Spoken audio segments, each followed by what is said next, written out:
Cricket रसिक हो, नमस्कार. मी विवेक कुलकर्णी पुन्हा एकदा तुमच्या आमच्या क्रिकेट गप्पा या खास कार्यक्रमात.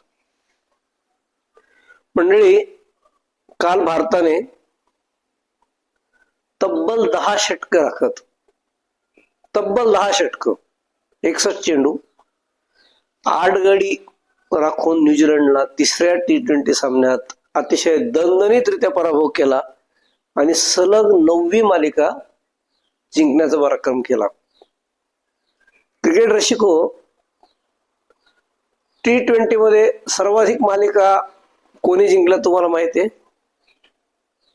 हा विक्रम पाकिस्तानच्या नावावर आहे. त्यांनी सलग 10 मालिका विजयी, 10 मालिकेत ते विजयी होते, 10 मालिकेत सतत. आणि आता रोहित शर्मा, विराट कोहली नंतर सूर्यकुमार जेव्हा भारतीय संघाचं नेतृत्व करतोय, तेव्हा मिस्टर 360 म्हणून जगभर प्रसिद्ध असलेला, मागच्या जवळपास 14 महिने फॉर्म मध्ये नसलेला सूर्यकुमार आपल्या संघाला मात्र सतत जिंकून देण्यात यशस्वी ठरतोय. यात कुठलंही शब्दाची कंजूसी न करता कौतुक करावं तेवढं कौतुक कमीच आहे. सलग 9 मालिका जिंकणं इट्स नॉट जोक. T20 मध्ये भारतीय संघ T20 मधले जे बादशाहत आहे, आपले जे हुकूमत आहे, जे वर्चस्व आहे, ते कंटिन्यू राखण्यास भारतीय संघ यशस्वी ठरतोय मंडळी. आणि खरोखरच म्हणजे क्रिकेट रसिक म्हणून, एक भारतीय म्हणून या विजयाचं कौतुक करावं तेवढं कमीच आहे. या विजयाला कौतुक करण्यासाठी 2 मुख्य कारणे पण आहेत. कारण पुढच्याच आठवड्यात 7 फेब्रुवारी पासून T20चं जागतिक विश्वकरंडक सुरू होणार आहे आणि T20ची ही स्पर्धा भारतातच आहे. त्यामुळे आपल्या श्रीरंगासाठी हा शुभ शकुन आहे. मंडळी, कुठलाही क्रिकेट संघ सलग 3दा वर्ल्ड कप, 3 वेळेस वर्ल्ड कप T20ची जिंकू नाही शकलेला. तो विक्रम भारतीय संघ करावा, भारतीय संघाच्या नावावर असावा, हे तुम्हाला, आम्हाला, प्रत्येक भारतीयाला वाटत असेल. आणि म्हणजे क्रिकेटमध्ये नेहमीच म्हटलं जातं की भाकीत करू नये, तरी भाकीत करा वाटतं की आपल्या भारतीय संघाला ना खरोखरच खूप जास्त संधी आहे जिंकायची. याला कारण अनेक आहेत. त्यातलं मुख्य कारण म्हणजे अभिषेक शर्मा आणि जसप्रीत बुमराह, वरुण चक्रवर्ती हे संघात आहेत.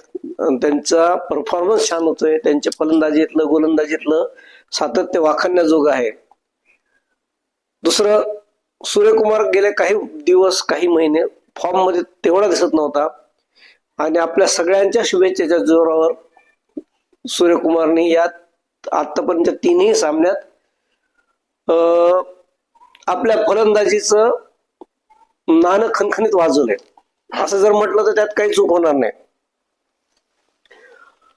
पहिल्या सामन्यात तो 32 धावा करून बाद झालता, पण तेव्हाच वाटत होतं की हा तो सूर्यकुमार आहे जो आपल्याला मिस झालता आणि तो लय मध्ये आलाय असं वाटत होतं. दुसऱ्या सामन्यात त्यांनी निर्वात, म्हणजे जेव्हा ईशान किशननी जी घणाघाती फलंदाजी केली, मंडळी किती डॉमिनेट करावं, एखाद्या फलंदाजाने गोलंदाजावर किती डॉमिनेट करावं याचं उत्तम उदाहरण होतं ईशान किशनची त्या दुसऱ्या T20 सामन्यातली फलंदाजी. त्याआधी पहिल्या T20 सामन्यात अभिषेक शर्मानी जबरदस्त बॅटिंग केली होती आणि दुसऱ्या T20 सामन्यात ईशान किशननी, बापरे काय फलंदाजी होती ती. म्हणजे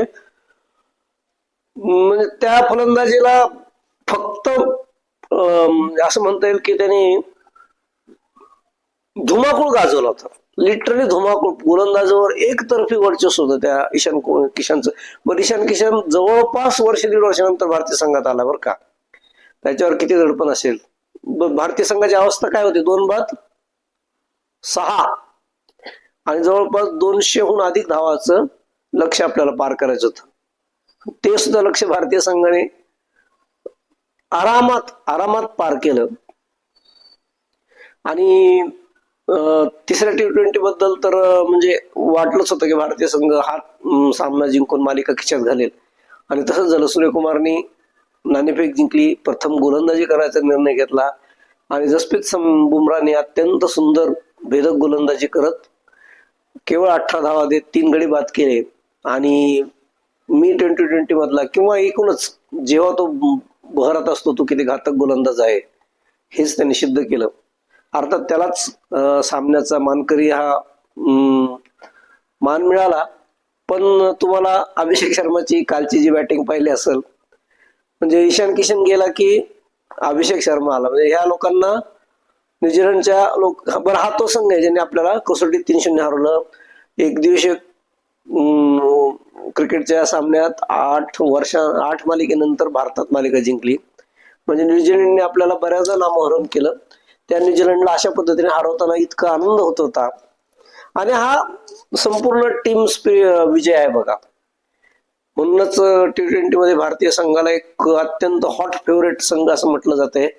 आणि ते का म्हटलं जाते, भारताने 3 पहिले सामने जिंकून देताना पहिल्या 3 सामन्यातच मालिका जिंकून सिद्ध केलं आहे.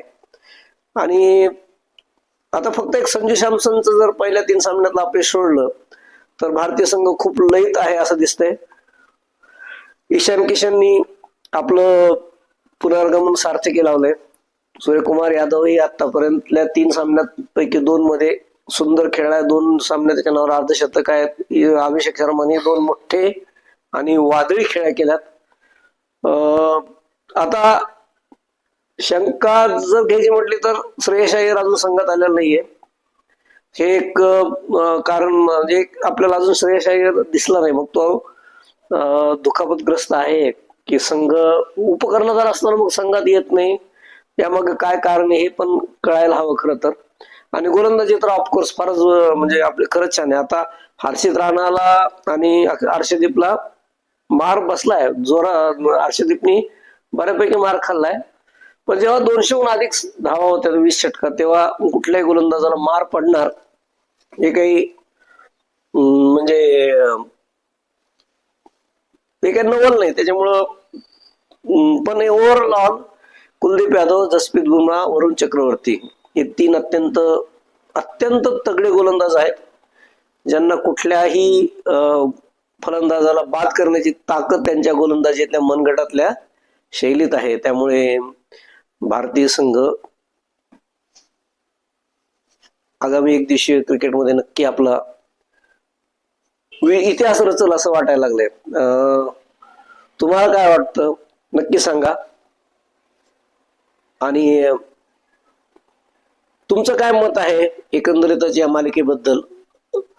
आता आगामी वर्ल्ड कप 7 तारखेपासून होतोय. आपण त्या वर्ल्ड कपच्या निमित्ताने नक्कीच भेटू आणि भारतीय संघाला आपण सगळे भरभरून शुभेच्छा देऊ. कारण शुभेच्छात खूप बळ असतं.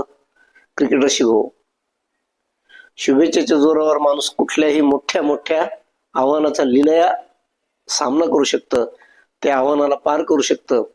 आणि बिईंग ॲज अ इंडियन, एक क्रिकेट रसिक म्हणून आपल्या संघाला शुभेच्छेची प्रचंड गरज आहे. ते तुम्ही आम्ही सगळे मिळून देऊयात.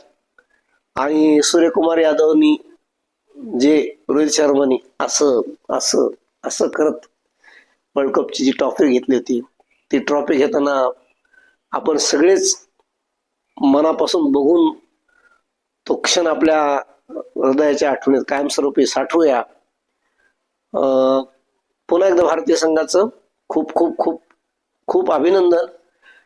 आपल्या क्रिकेट गप्पा या कार्यक्रमाला, माझं पिंपरी चिंचवड या चॅनेलला, ई पेपरला लाईक करा, सबस्क्राईब करा, फॉलो करा आणि तुमचं या चॅनेलवरचं असंच प्रेम सतत चालू ठेवा.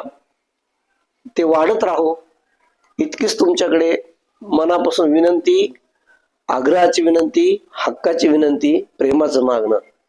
खूप खूप धन्यवाद. तुमचाच विवेक कुलकर्णी.